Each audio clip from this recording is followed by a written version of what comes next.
Good morning, students. This is your English class. Today, in this class, we are going to start Chapter 2.2 of Unit 2 in your English Literature book. So, students, let's open page number 43 in your English Literature book. Now, see on the top of the page. There is Chapter 2.2 of Unit 2 and the topic is Black Beauty. So, students, now start read. Below is given a part of the most popular horse story. नीचे एक बहुत ही popular horse का story दिया गया है. It was written by Anna Sewell. इस story को जिन्होंने लिखे है उनका नेम है अन्ना Sewell. She was born in 1820 in England. Anna Sewell का बॉर्न हुई थी इंग्लैंड में 1820 साल में. Her mother was the writer of many children's book.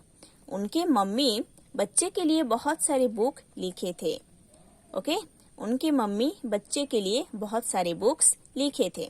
As a child, Anna once fell and injured her ankle.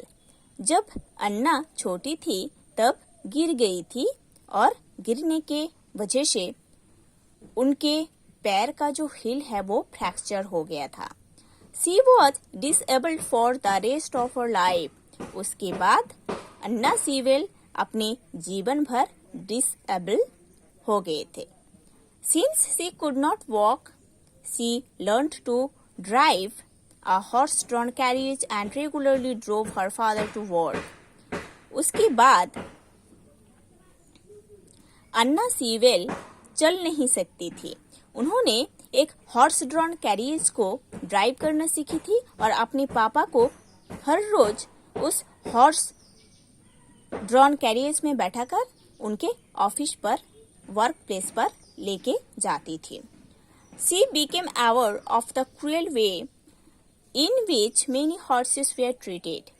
Anna Sewell ये भी experience किए थे कि कुछ हॉर्स को कैसे क्रूयली ट्रीट किया जाता है. During the last years of her life, Anna was confined to her house as an invalid. उनके लाइफ का जो लास्ट कुछ ईयर्स था उन दिनों में से अन्ना को एक घर में रखा गया था. And then to draw attention to the welfare of horses, she wrote a book titled Black Beauty, the autobiography of a horse. Anna Sewell उसी टाइम हॉर्स के वेलफेयर के लिए, हॉर्स के प्रोग्रेस के लिए, लोगों का अटेंशन खींचने के लिए एक बुक लिखे थे जिसका नाम था black beauty, the autobiography of a horse.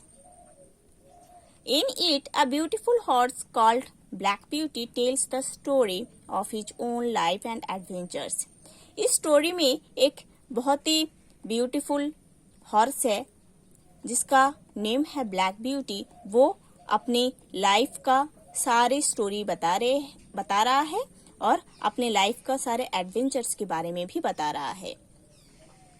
Now you will read a part of the story. अभी आप वही स्टोरी का कुछ पार्ट्स पढ़ोगे. Okay, my early home. The first place that I can remember well was a large pleasant meadow. Meadow means an area of land covered with grass for feeding animals. Okay, एक land area है जो कि grass से ढका हुआ रहता है animals को फीडिंग करवाने के लिए. ठीक है, लाइक दिस इज कॉल्ड मिडाओ. वो फर्स्ट प्लेस मेरे को अभी भी याद है. वो फर्स्ट प्लेस मेरे को अभी भी याद है. वो एक बहुत बड़ा ग्रास लैंड था. ओके, ब्लैक ब्यूटी बोल रहा है कि वो फर्स्ट प्लेस मेरे को अभी भी याद है जो कि एक बहुत बड़ा grassland था. It had a pond of clean water in it. इस ग्रासलैंड में एक तालाब था जिसका पानी बहुत ही क्लीन था. Some cedar trees leaned over the pond and water lilies grew at the far end. Okay, water lilies means plants that grow in water with large round floating leaves and white, yellow or pink flowers. The Indian lotus is also a kind of water lily. So, water lilies means ऐसा कुछ plants है जो कि water में grow करता है और उसका एक राउंड शेप का, है ना, ऐसे गोल शेप का लीफ रहता है, पत्ता रहता है, जो कि वाटर के ऊपर फ्लोटिंग कंडीशन में रहता है. ओके,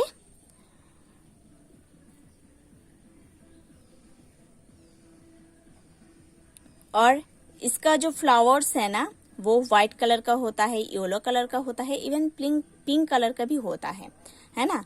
इंडियन लोटस भी ऐसे एक टाइप का वाटर लिली है. ठीक है. सो इस तालाब के चारों ओर कुछ छांव देने वाला पेड़ झुका हुआ था, है ना. इस तालाब के चारों ओर कुछ छांव देने वाला पेड़ झुका हुआ था और उसके दूसरे एंडिंग में कुछ वाटर लिलीज था, है ना. These are the water lilies. Over the hedge on one side I could see our master's house. और दूसरे साइड में मेरा मास्टर का घर था. वो घर मेरे को बहुत अच्छे से दिखता था.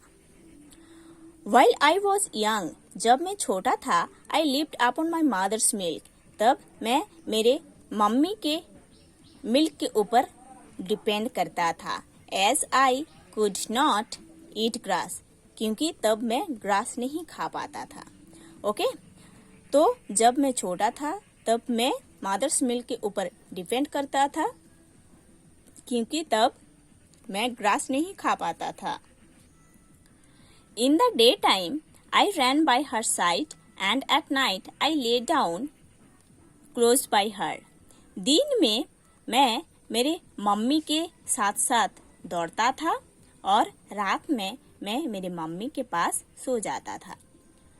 When it was hot, we used to stand by the pond in the shade of trees.